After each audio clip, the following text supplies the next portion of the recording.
बहुत ही प्यारे दोस्तों, काफ़ी पेरेंट्स के फ़ोन भी आ रहे हैं, बच्चों की भी क्वेरी है कि जो जेईई मेंस का एग्ज़ाम हुआ है 2019 में, जो कि 4 स्लॉट्स में हुआ था, उसमें जो रिज़ल्ट आया है बच्चों का, वो परसेंटाइल की फ़ॉर्म में आया है। तो पेरेंट्स का कन्फ्यूज़न है कि रिज़ल्ट जो है परसेंटाइल की फ़ॉर्म में हमारे एडमिशन प्रोसीजर को कैसे डिसाइड करेगा और ये परसेंटाइल और परसेंटेज ये 2 अलग-अलग चीज़ें हैं। तो पेरेंट्स पूछ रहे हैं बार-बार कि परसेंटाइल का क्या मीनिंग है? तो पहले समझते हैं कि परसेंटाइल आया ही क्यों? कारण क्या है इसका? परसेंटेज क्यों नहीं लिखा गया? या बच्चे के जो स्कोर थे एग्ज़ाम में कितने मार्क्स आए वो क्यों नहीं डिस्प्ले हुए? ये है कि परसेंटाइल जो है, क्योंकि जो पेपर हुआ है वो ऑनलाइन एग्ज़ाम था और ऑनलाइन एग्ज़ाम के लिए जो नंबर ऑफ कैंडिडेट्स हैं, वो बहुत ज़्यादा है नंबर एज कंपेयर टू जो total number of computers available हैं जहाँ पे जाके बच्चों ने एग्जाम देना था। कारणवश जो एग्जाम है वो सभी बच्चों का सेम टाइम पे नहीं हो पाया, तो उनको अलग अलग डेट पे अलग अलग स्लॉट में अपीयर होना पड़ा। उसके कारण पेपर जो है, जैसे इस साल 4 अलग अलग डेट्स पे पेपर था, दो दो स्लॉट्स में, तो टोटल 8 तरह के पेपर जो हैं वो बच्चों को दिए गए करने के लिए। और वो टेस्ट जो है डिफरेंट डिफिकल्टी लेवल के भी रहे होंगे।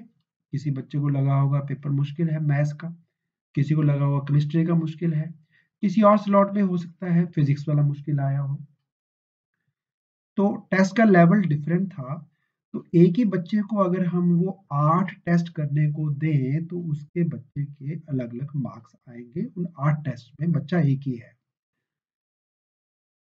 तो अगर कोई पेपर किसी स्लॉट में आसान था तो उन बच्चों के नंबर ऑब्वियस से ज़्यादा आ जाएँगे, और हमारा बच्चा मे बी डिफ़िकल्ट वाले स्लॉट में चला गया हो, उसके नंबर कम आएँगे।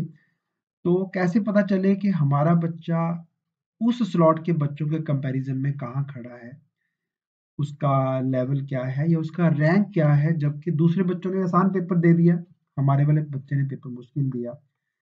तो हमारे बच्चे का रैंक जो है, हमारे बच्चे की पोजीशन उन बच्चों के कंपैरिजन में क्या है जिन्होंने आसान टेस्ट दे दिया, उस चीज का सॉल्यूशन है परसेंटाइल। यानी होगा क्या कि हमारा बच्चा जो है वो कहाँ पे स्टैंड कर रहा है, वो परसेंटेज के हिसाब से नहीं डिसाइड होगा, बच्चे के मार्क्स के हिसाब से नहीं डिसाइड होगा, वो उसके परसेंटाइल से डिसाइड होगा, जो कि एक स्टैंडर्डाइजेशन है आपके बच्चे के परफॉर्मेंस का, बच्चे के लेवल का, with respect to all the students which have appeared in different slots and with different difficulty level of question paper. अब क्वेश्चन है कि परसेंटाइल कैलकुलेट कैसे होता है।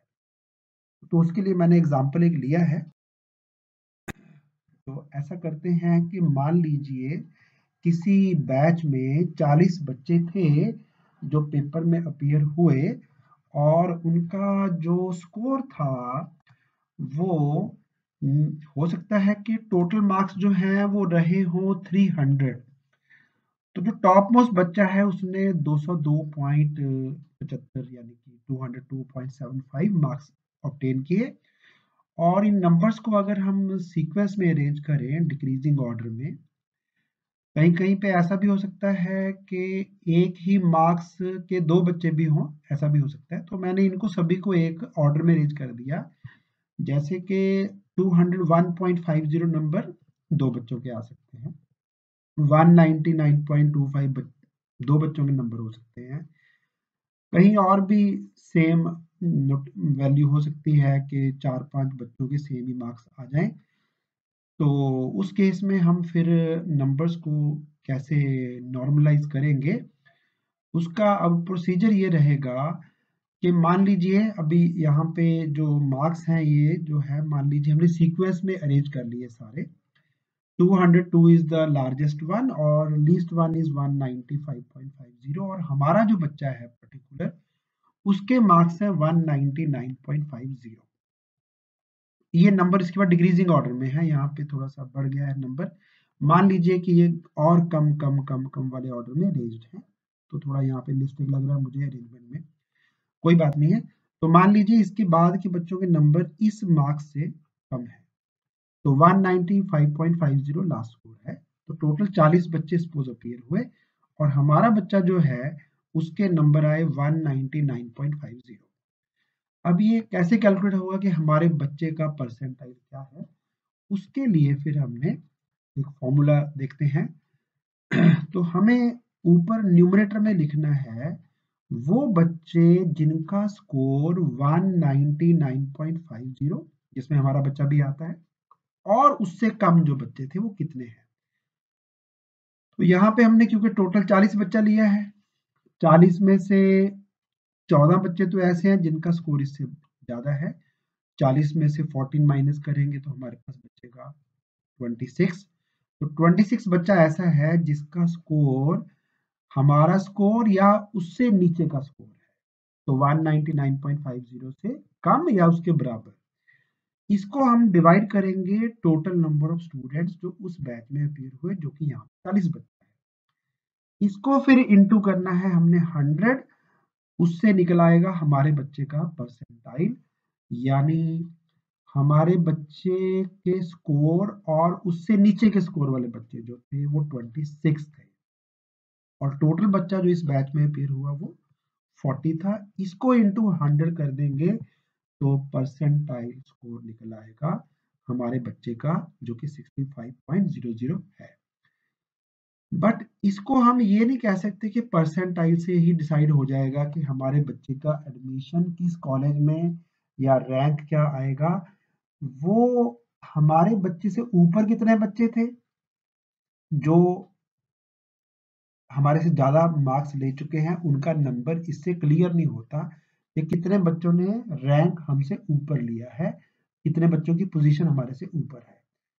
तो अभी एक टेस्ट और काफी बच्चों का क्वेश्चन ये भी आ रहा है कि क्या हमें सेकंड अटेम्प्ट देना चाहिए।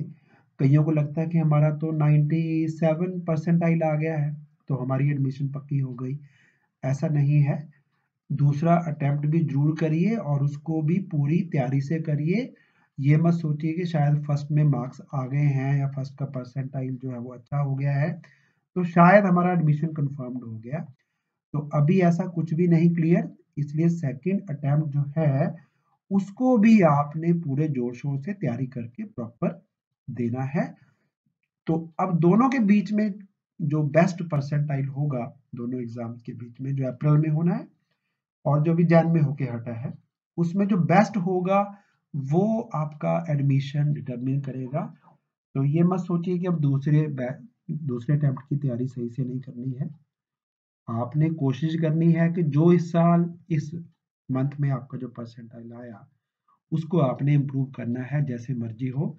बाकी उसके लिए क्या करना है, गलतियां नहीं करनी है, ये वो उसके लिए अलग वीडियो एक आने वाला है, उसके लिए सब्सक्राइब कर लीजिए चैनल को। एंड सेकेंडली अब बच्चे जो +2 के हैं उनका एक और भी इशू है कि बोर्ड एग्जाम भी आ रहा है और जेई भी है अप्रैल में।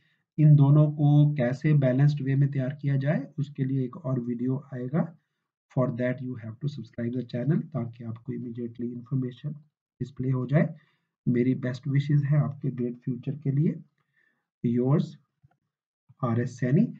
तो दोबारा फिर मिलेंगे नेक्स्ट वीडियो में टू एक्सप्लेन यू कि बोर्ड का और जेई आगे ये दोनों में बैलेंस कैसे तैयारी करें ताकि दोनों सक्सेसफुली निकल जाए। Thank you for watching.